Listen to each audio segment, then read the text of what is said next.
വാ നമുക്ക് ലഡു ഉണ്ടാക്കാം.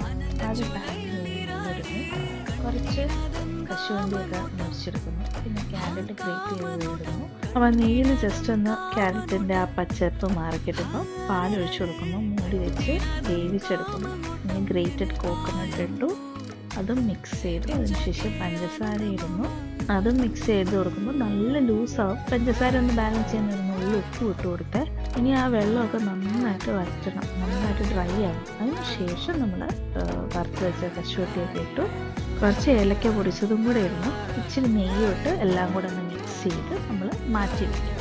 ചൂടൊന്ന് കുറഞ്ഞു കഴിയുമ്പോഴേക്കും നമുക്കിത് ഉരുളയാക്കി ലഡു രൂപത്തിലൊക്കെ ആക്കി ഇങ്ങനെ എടുത്ത് വെക്കാം.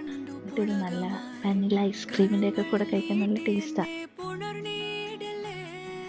ക്യാരറ്റ് ഹൽവയും ക്യാരറ്റ് ലഡും ഒക്കെ ഈ വാനില ഐസ്ക്രീമിൻ്റെ കൂടെ കഴിക്കാൻ നല്ല കോംബോയാണ്.